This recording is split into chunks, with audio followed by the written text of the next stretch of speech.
reste toujours allumé. Oh, que Dieu fasse de cette nation celle qui procure la paix, semant dans tous les palais la réconciliation. Merci, c'est un cérémonial haut de symbole. Et Jean-Baptiste Ntama n'est pas seulement un Burkinabé, il est aussi africain. Et les panafricains ont décidé de lui dire, à travers un symbole, de lui donner leur message à travers un symbole, avant qu'il ne s'adresse au peuple. Toute l'Afrique panafricaine.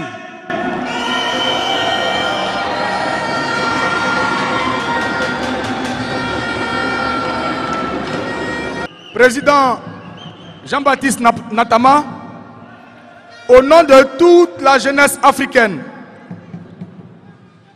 on tenait donc à vous remettre ce présent parce que c'est ici, au Burkina Faso, la terre qui a été choisie pour la renaissance africaine. Vous êtes l'éclat de l'éclair. Vous êtes le symbole de la résurrection de l'Afrique. C'est en cela que nous sommes quittés partout. Nous avons brisé les frontières parce qu'aujourd'hui, on ne veut plus qu'on dise jeunesse burkinabé, jeunesse ivoirienne, mais plutôt jeunesse africaine. Jeunes d'Afrique, vous avez la chance, nous avons la chance d'avoir quelqu'un. C'est l'élu Jean-Baptiste, Jean le Baptiste. Alors tous à l'unisson, levez-vous et accueillez Jean le Baptiste. Jean le Baptiste, pour une Afrique nouvelle, pour un Burkina nouveau, pour une Afrique nouvelle, pour un Burkina nouveau. Levez-vous donc, levez-vous pour acclamer l'élu. C'est lui qui avait été annoncé après la mort de tous ces leaders africains. C'est lui qui a été annoncé pour apporter l'espoir au peuple africain. Il faut que nous puissions le protéger, nous puissions le garder soigneusement parce que c'est un diamant, c'est une perle très rare. Et nous les jeunes africains, nous avons décidé de choisir le Burkina Faso comme le point de départ de l'unité entre les peuples, de l'union entre les civilisations, la résurrection du peuple, la rédemption.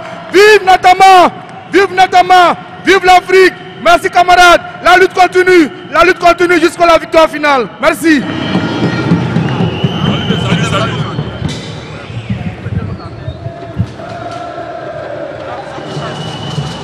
Je voudrais, avant de prendre la parole, demander à son Altesse l'émir du Liptako Gourma de me donner la parole.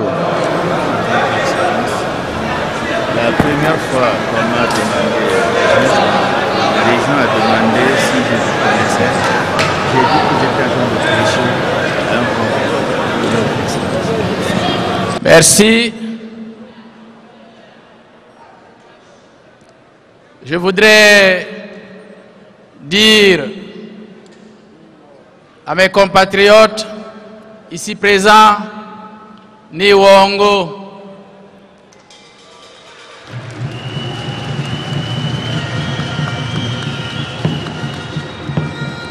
je voudrais dire aussi Bial Biala.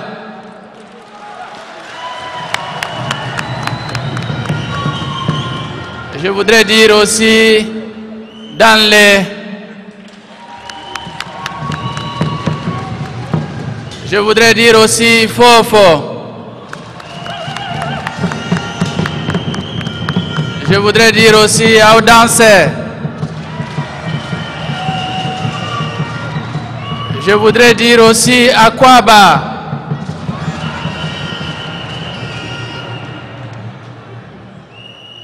Mes chers compatriotes, hommes et femmes du Burkina Faso, jeunes et anciens du Burkina Faso, chers amis du Burkina Faso, vous avez souhaité me confier une tâche immense, me confier en réalité un sacerdoce. celle de me tenir à vos côtés pour solennellement porter pour tous les valeurs de dignité, de liberté, d'honneur, de justice et de solidarité qui sont les nôtres vers les plus hautes responsabilités auxquelles nous convie notre chère patrie, notre cher Faso, la terre de nos aïeux. Chers amis, je suis venu dire que j'ai entendu vos témoignages poignants, racontant les difficultés du quotidien qui minent nos vies et les absurdités politiques, économiques et sociales qui gangrènent notre beau pays. Je voudrais inviter les différents représentants qui ont pris la parole à venir à mes côtés. Les anciens, les femmes, les jeunes, la société civile, les partis politiques. J'ai entendu les anciens demander plus de protection, plus de solidarité et leur prise en charge par la société. J'ai entendu les femmes réclamer leur inclusion et autonomisation sociale, politique, économique, réclamer de l'eau potable, de l'énergie, demander la prise en charge efficiente de la santé maternelle, infantile et de la reproduction, réclamer des solutions à la vie chère. J'ai entendu le cri de cœur des jeunes pour l'emploi, la réforme de l'éducation scolaire, professionnelle et universitaire, exiger leur inclusion dans la gestion des affaires publiques.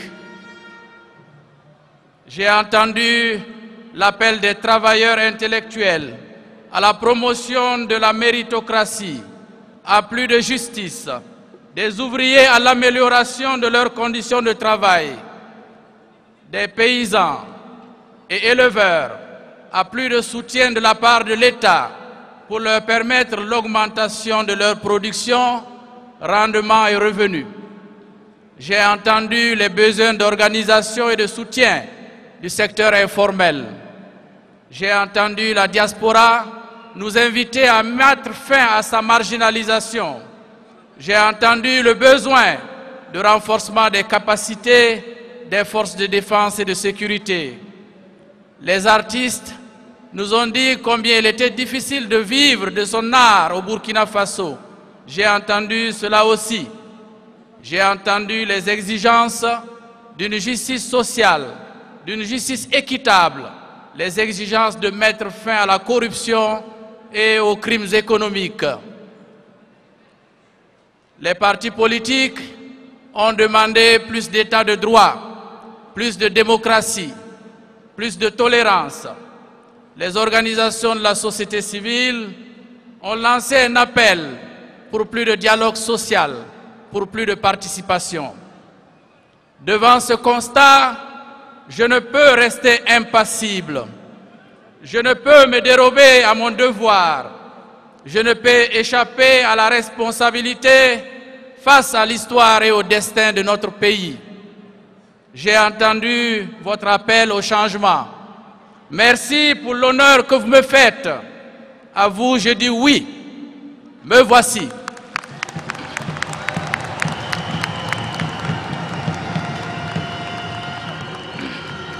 Me voici avec vous, à vos côtés. Et je vous affirme mon engagement ferme et sans faille.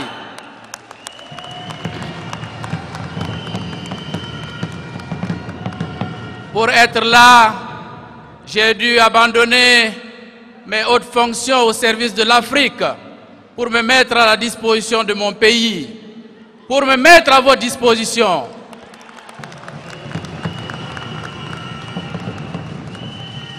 Ce choix, je l'ai fait sans hésitation ni regret. Je peux vous dire oui, il existe une voie alternative. Oui, il existe de l'espoir. l'espoir d'un renouveau pour le Burkina, le vrai renouveau. Dans cette quête, je puis vous assurer que je ne vous décevrai point.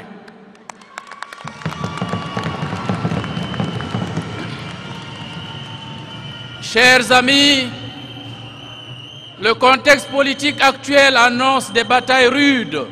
Et oui, au vu de la situation politique actuelle confuse que traverse notre pays, l'adversité sera âpre, mais nous sommes prêts et préparés à affronter cela.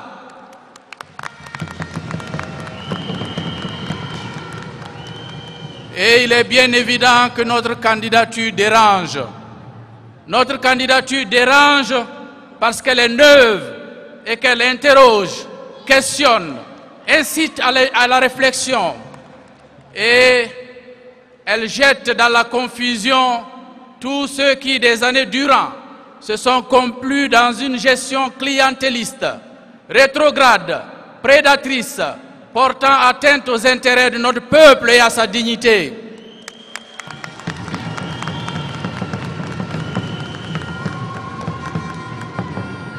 Notre candidature dérange.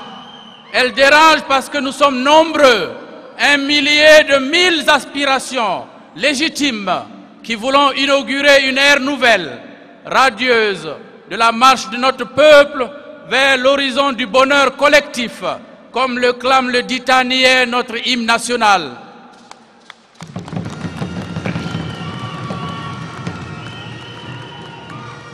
À quelques obédiences politiques adverses que ce soit, je voudrais ici dire tout haut que nul n'a le monopole de la politique. Je répète, nul n'a le monopole de la politique.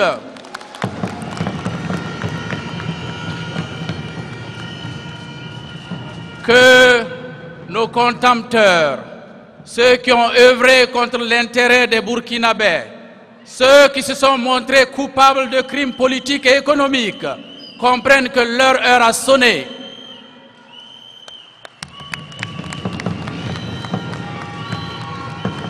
Il est temps qu'ils prennent leur retraite. Il est temps qu'ils prennent leur retraite. Nous savons tous qu'ils sont fatigués et à court d'arguments. Notre candidature dérange. Elle dérange parce que nous sommes conscients de notre avenir, de notre devenir et de la nécessité de jouer pleinement notre partition dans la confection et l'accomplissement de notre destinée historique. C'est un engagement sans faille de toutes et tous. Notre candidature dérange aussi parce qu'elle se veut restaurer des valeurs cardinales qui sont celles de notre peuple depuis la nuit des temps. Les valeurs de dignité, d'honneur, de liberté, d'intégrité, de solidarité, de justice, de partage.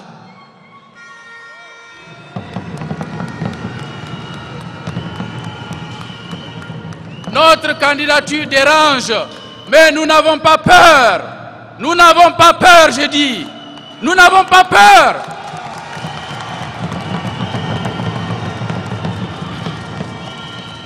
Nous voulons le renouvellement de cette vieille classe politique qui a fait ses preuves, qui a fait son temps, qui a usé son génie pour nous mener à l'échec collectif. Une nouvelle ère a sonné. Une nouvelle ère a sonné. Elle pose ses exigences. Une nouvelle génération est interpellée. À nouvelle ère, nouvelle génération. Et c'est cela le sens de mon engagement, de votre engagement, de notre engagement. Et nous nous devons de l'assumer sans tergiversation. C'est Frantz Fanon qui disait « Chaque génération se découvre une mission à accomplir. Elle l'accepte ou la trahit. Vous êtes la génération. Nous sommes cette génération qui a choisi, sans atermoiement ni dilemme, d'accepter ses responsabilités plutôt que de trahir sa mission. Mes chers camarades, octobre 2014 aura été la contestation active, ultime, d'un type de gouvernance irresponsable. Vous avez montré pendant ces journées historiques des 30 et 31 octobre 2014 que vous étiez digne d'un héritage de lutte séculaire, de l'intégrité.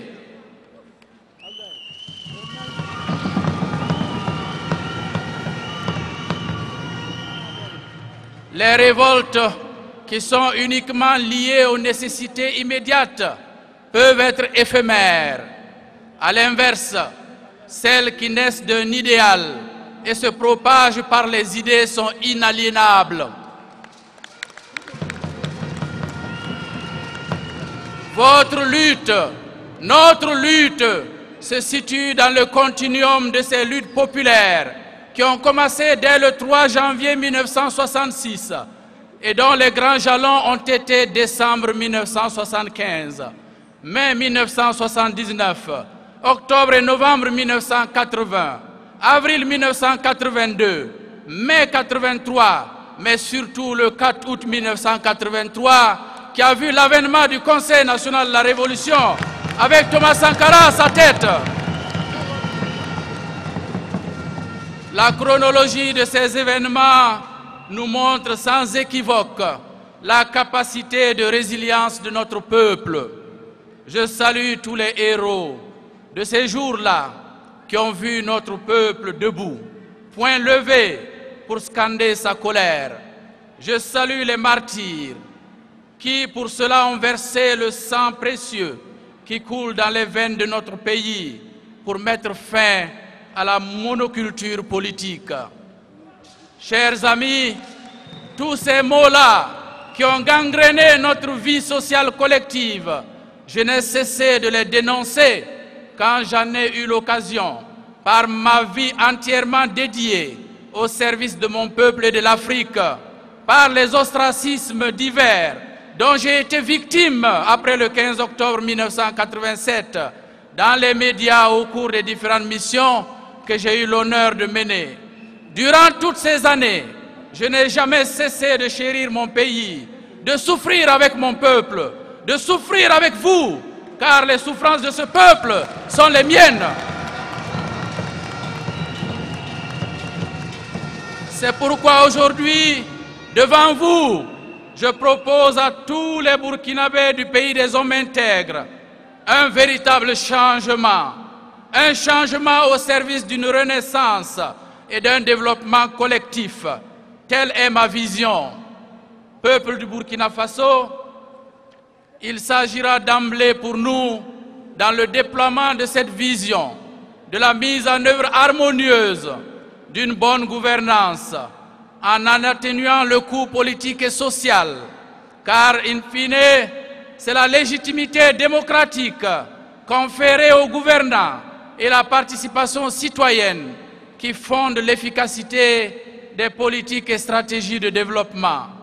Pour ce faire, notre objectif sera de réaliser une croissance qui va s'appuyer sur des pôles économiques dynamiques et bien ciblés sur nos avantages comparatifs avérés, à savoir la fourniture de services économiques et culturels, l'élevage, l'agriculture, le secteur cotonnier, qui servira de base pour le développement d'une industrie textile nationale, le secteur minier et le secteur touristique par exemple. Cette stratégie de croissance va aussi s'appuyer sur la foi inébranlable que nous avons en nos capacités, notamment notre capacité de travail pour transformer nos ressources et partant notre environnement social, puisqu'il faudra créer des emplois pour une jeunesse formée, capable, spécialisée, qui, hélas, ne trouve pas de cadre adéquat à la réalisation de son potentiel. L'installation, la fixation et la formation des adultes, ainsi que des jeunes scolarisés ou non en milieu rural comme en milieu urbain, méritent toute notre attention. Le mot-clé restera la modernisation des secteurs de l'agriculture, de l'élevage, de l'artisanat, des secteurs du bâtiment, des secteurs de l'hydraulique et de l'aménagement du territoire, des secteurs liés aux constructions des voies de transport, de l'industrie, de la culture et du tourisme, des services, etc. La mise en valeur des ressources locales, la production des biens de services à coût réduit devront permettre d'atteindre une certaine standardisation du niveau de vie, c'est-à-dire de faire en sorte que chaque Burkinabé puisse avoir accès de façon réelle au minimum qui permet de bien vivre dans la paix et la sécurité.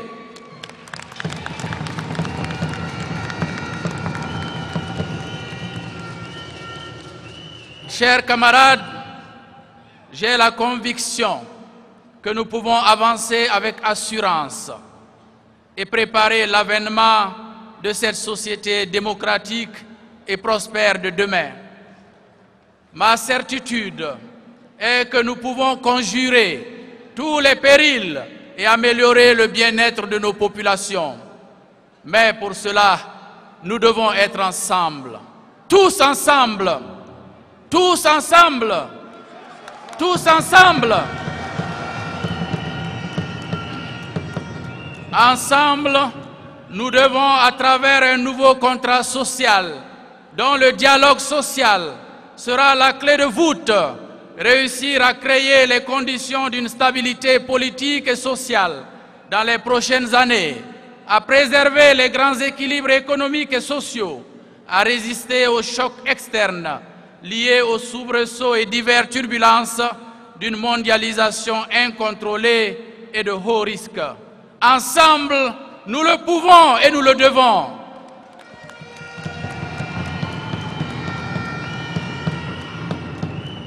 Ensemble, nous devons nous mettre dans les starting blocks pour nous-mêmes et non pour rattraper les autres. Mettre en œuvre et accélérer notre marche par des politiques plus pertinentes, plus audacieuses, plus ambitieuses et plus compétitives dans le respect des valeurs de l'état de droit, de la démocratie et de la bonne gouvernance. Ce sera relever le défi de la recherche de ce bien-être, de celui de la qualité de vie, un pari pour le renforcement de l'égalité et l'effectivité des droits de la femme, un pari pour la jeunesse et l'enfance, pour des lendemains meilleurs, un pari pour toute la communauté nationale. Il ne faut pas s'y tromper, c'est ensemble et seulement ensemble que nous pouvons gagner le pari du renouveau. Il faut l'engagement de tous et de toutes, et nous devons être prêts à consentir les sacrifices nécessaires pour tracer le chemin, définir les objectifs et fixer les moyens de les atteindre. À vous, mes jeunes frères, je répète qu'il ne faut jamais céder à la fatalité et à la facilité. Chacun doit travailler avec dignité et honneur. Il faut donc se libérer de toutes les formes de dépendance qui inhibent la volonté d'action, secrètent la complaisance et le complexe et entravent l'accomplissement de soi. La jeunesse est d'emblée honnête parce que c'est à cet âge-là que l'on peut nourrir l'utopie d'agir sans calcul pour changer le monde.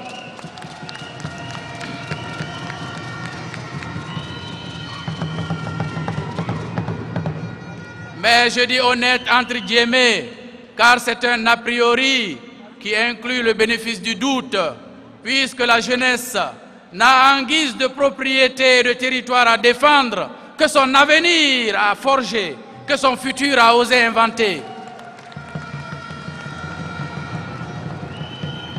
Notre pays regorge d'hommes courageux et de femmes vertueuses, des héros du quotidien qui travaillent sans relâche dans l'anonymat, à porter sur leurs épaules les frasques d'une classe d'élite politique déboussolée.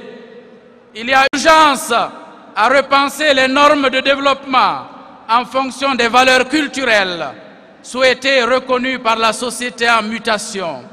Ce devoir de développement endogène interpelle tous les acteurs de la vie sociale, économique, politique et plus strictement culturelle de nos pays. travailler davantage à l'inclusion et à l'autonomisation des groupes spécifiques laissés pour compte et pourtant moteurs de l'économie et du dynamisme social. Je veux dire les femmes, les enfants, les jeunes, les paysans, les pasteurs, les ouvriers. Mes chers amis, ma réponse à votre appel est celle d'un nationaliste convaincu, doublée de celle d'un panafricaniste qui, pendant des années, a été au service de sa patrie, comme à celui de l'Afrique. Notre combat d'aujourd'hui devra également avoir pour ferment notre idéal panafricain. Chaque parcelle de notre continent devra être le bastion du panafricanisme, et le Burkina nouveau auquel nous aspirons devra en être un. Le développement se construit dans une dynamique de révolution des consciences. Celui du Burkina Faso ne peut se faire aisément de façon isolée de l'Afrique. La croissance démographique impressionnante qui caractérise l'Afrique d'aujourd'hui multipliera les défis à relever. Le manque de planification dont on voit déjà les effets dans le chômage endémique des jeunes, la prolifération des bidonvilles insalubres et inhumains, l'exode des populations rurales vers les grandes agglomérations, la marginalisation des femmes, l'émigration des jeunes vers l'inconnu auront pour conséquence d'incessants conflits atomiseurs à l'infini. C'est pourquoi il est important, sinon fondamental, de consolider les valeurs qui servent de ciment entre les uns et les autres, les États entre eux, pour aller vers l'unité, si nous voulons continuer ou constituer une force capable de résister à toutes les prédations éventuelles de pays en manque de ressources. Il va sans dire que si nous n'opérons pas ce genre de révolution des consciences à temps, pendant qu'il est temps, nous nous exposons à de nombreux risques à venir. Mes chers amis, pour nous, l'Afrique en matière de développement doit identifier elle-même ses partenaires, décider du type de relation d'échange à mettre en place, construire un partenariat basé sur le respect mutuel des parties. Et il en sera de même pour le Burkina Faso. Dans cette nouvelle programmatique, la construction du partenariat national devra souscrire à l'évolution vers la minimisation du secteur public, tel qu'issu de l'État-providence, pour en faire une instance de micro-partenariat interne multiple entre l'État et le privé, le public et la société civile et le privé, cela selon le principe de subsidiarité. Mes chers compatriotes, je ne pourrais clore ces mots sans paraphraser un des héros de nos indépendances. Je veux parler de Patrice Lumumba, que le poète martiniquais Aimé Césaire a immortalisé par cette envolée lyrique. Camarades, tout est à faire et tout est à refaire, mais nous le ferons pour le Burkina Faso. Nous reprendrons après les unes les autres.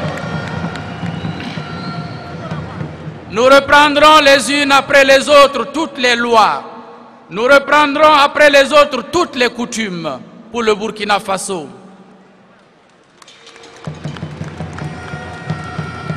Traquant l'injustice, nous reprendrons les unes après les autres toutes les parties du vieil édifice, du pied à la tête pour le Burkina Faso.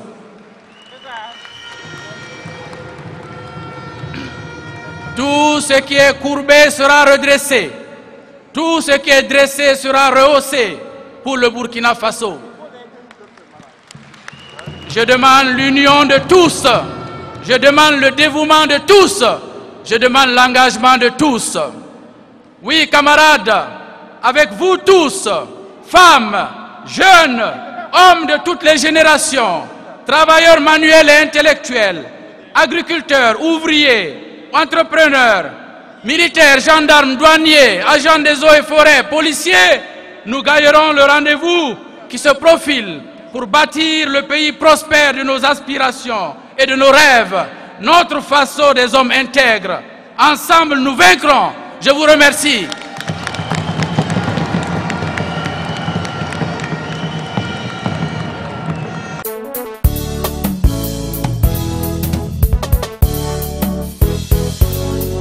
Plus rien ne sera comme avant. Peuple du pays des hommes intègres, le champion est là, le conquérant est arrivé. Monsieur bonne gouvernance. Jambati Natama, bonne arrivée, monsieur le président Natama. Collectif 2015, tous unis pour la renaissance du Faso. Natama. Votez Natama. L'homme de la situation. Natama. Le Nangama. Votez Natama. Aïsra Planangama Benanaye. Aïsra Planangama Benanaye. Aïsra Planangama.